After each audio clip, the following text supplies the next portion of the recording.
Goeiemôre en welkom by ons oordeenking. Vanoggend lees ons uit Openbaring 1 vanaf vers 9 tot 20 en dan Kolossense 1, dieselfde gedeelte as gisteroggend. Kom ons lees Openbaring 1. Ek, Johannes, julle broer en 'n deelgenoot in die verdrukking en in die koninkryk en in die volharding in ons verhouding met Jesus, was op 'n eiland wat Patmos genoem word, op grond van die woord van God, naamlik die getuienis deur Jesus Christus. Op die dag van die Here het die Gees van my besit geneem, en ek het agter my harde stem, soos die van 'n basuin gehoor wat sê, skryf wat jy sien in 'n boekrol op, en stuur dit aan die 7 gemeentes, na Efese, Smyrna, Pergamum, Thyatira, Sardes, Philadelphia en Laodicea. Ek het omgedraai om te sien wie se stem dit is wat met my praat. Toe ek omdraai, het ek 7 goue kandelare gesien, en in die middel van die kandelare iemand net soos die seun van die mens. Hy het 'n kleed wat tot op die voete hang gedra, met 'n goue band wat om sy bors vasgebind is. Sy kop en hare was so wit soos wol, so sneeu, en sy oë soos 'n vlammende vuur. Sy voete was net soos gloeiende koper in 'n rooi warm oond, en sy stem net soos die gedruis van baie waterstrome. In sy regterhand het hy 7 sterre gehou. Uit sy mond het daar 'n skerp swaard met 2 snykante gekom, en sy gesig was soos die son, wat in al sy felheid skyn. Toe ek hom sien, het ek voor sy voete neergeval soos 'n dooie, maar hy het sy regterhand op my gelê en gesê, hou op om bang te wees. Ek is die eerste en die laaste en die lewende. Ek was dood, maar kyk, ek leef vir ewig en ewig. Ook hou ek die sleutels van die dood en van Hades. Skryf dan op wat jy gesien het, wat daar is en wat hierna gaan gebeur.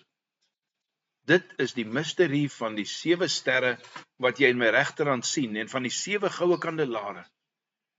Die 7 sterre is die 7 boodskappers van die 7 gemeentes en die 7 kandelare is die 7 gemeentes. Kolossense 1 vanaf vers 15. Die seun is die beeld van die onsigbare God, die eersgeborene oor die hele skepping, want deur hom het God alles geskep, alles in die hemel en op die aarde, die sigbare en die onsigbare dinge, of dit koninklike of heersende magte, owerhede of gesagvoerders is. Alles is deur hom en tot hom geskep. Hy het voor alles bestaan, en in hom hou alles in stand. Hy is die hoof van die liggaam, die kerk. Hy is die oorsprong, die eersgeborene uit die dood, sodat hy in alles die eerste plek kon inneem. Want God het dit goed gevind om die hele volheid in hom te laat woon, en om deur hom alles, ja, alles op aarde en in die hemel, met homself te versoen, deurdat hy vrede gebring het deur sy bloed aan die kruis. Geliefdes, in Kolossense 1 vers 18, bring Paulus as ware Christus se oppergesag aarde toe. Ja, hy pas die oppergesag van Christus spesifiek toe op hierdie klein gemeente in Kolosse. En dan ook op jou en my kerk, waar ons ook al is. Ja, saamgevat, skets Christus se oppergesag oor die kosmos en sy oppergesag oor die kerk, die prentjie van 'n Christus wat in sy magtige hand vashou en met sy liefdevolle hart die ryk van die skepping en die van verlossing omhels. Wat 'n mooi beeld. 'n Verlosser wat, nadat hy verlos het, steeds sorg. Hy is beide skepper en verlosser. Die koning van die heelal is ook die hoof van die kerk. Die eersgeborene van die skepping is ook die eersgeborene van die dooies. Dieselfde Christus wat al die sterre getel het en hulle almal ken jou en my ook.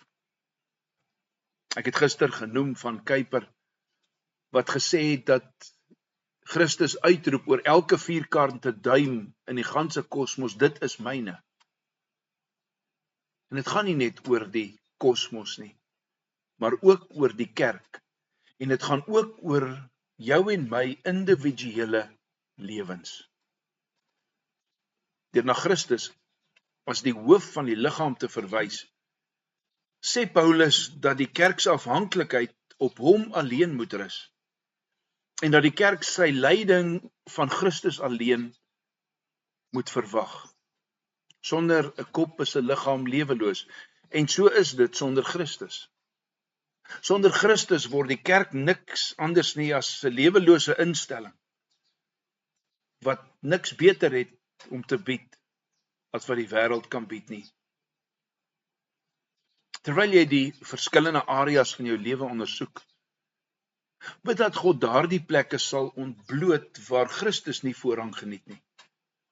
En bid dat Christus die voorrang in jou lewe sigbaar sal wees. In die plaaslike kerk, daar waar ons lidmate is, maar ook in die wêreld.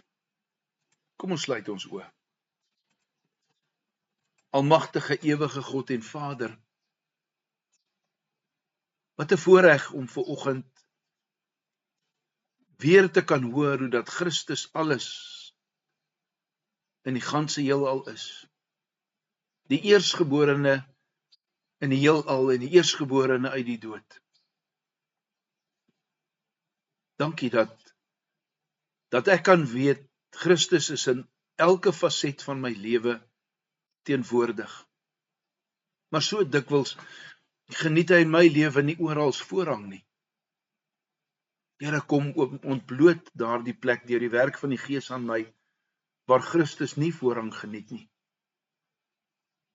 Ja Here, ek wil bid dat Christus se voorrang in my lewe sigbaar sal wees, in die kerk waar ons dien, maar ook in die wêreld waarheen U ons stuur. Dankie Vader vir U genade, elke dag en U genade, vandag. In Jesus naam, amen. Ons sing vanoggend saam Psalm 84, die eerste en die tweede vers.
Geliefdes, vir môreoggend lees ons Johannes 4 vers 7 tot 15 en dan weer Kolossense 1 vers 15 tot 20.